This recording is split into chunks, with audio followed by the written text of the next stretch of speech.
Some people say, well, why are you restoring the forest? In a way, saying why are you doing it is like saying, why should you love your mother? That's what a sort of parallel. So here we are on Hinawai Reserve. We're in the southeast corner of Banks Peninsula, which is on the east coast of the South Island, jutting out into the Pacific. The amazing thing about New Zealand, I think, is how recently people got here. Across the Tasman Sea, 60,000 years ago, when the Aboriginal people reached Australia, but only about 800 years ago until amazing Polynesian voyages finally hit the biggest landmass in Polynesia. And at the beginning, Banks Peninsula was forested from side to side and from top to bottom, an ancient old-growth forest.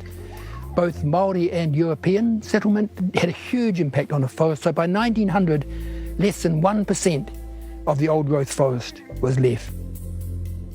So Hinawai Reserve, it's a result of the Morris White Native Forest Trust. We look after 1,500 hectares. It's quite a big area, several catchments. The whole idea was to make it possible for nature to speed up the regeneration of the native forest and restore the native biodiversity as much as is possible, because we've lost some things altogether. Conservation was our first goal, to restore the biodiversity on which we're all completely dependent. We sometimes forget that. Some people say, well, why are you restoring the forest? In a way, saying why are you doing it is like saying, why should you love your mother? That's what a sort of parallel. We're totally dependent on vegetation and the wildlife it supports for our own lives. We wouldn't be here if it wasn't for plants and vegetation and animals and birds and so on.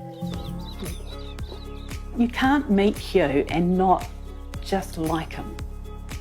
Hugh's the boss and he's the day-to-day manager of the reserve.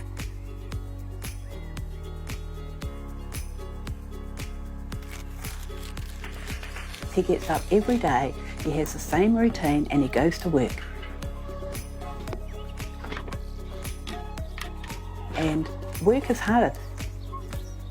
We don't use vehicles to get to work, so the work site might be 2 hours walk away. And so 2 hours after walking to work, you start work and you work all day and then you walk home for 2 hours. And when he gets home, he'll have his bath and have his dinner. And from about 7 o'clock or 7:30, he's ready for his evening. And so he sits at his table and he starts working. And he does all the paperwork involved with Hinawai. He writes letters, he writes submissions, he writes and he writes and he writes. Then the next day he gets up and off he goes again. He's amazing, it's his life, it's his dream.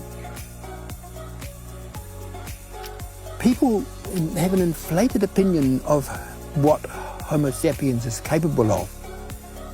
I hate to say this because I'm a Homo sapiens as well.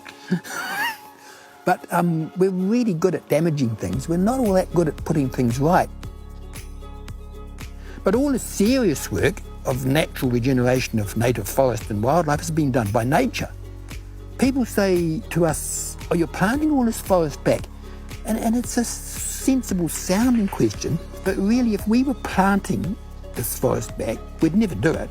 On 1,500 hectares of land, of wild, hilly, rough terrain, we'd never do it.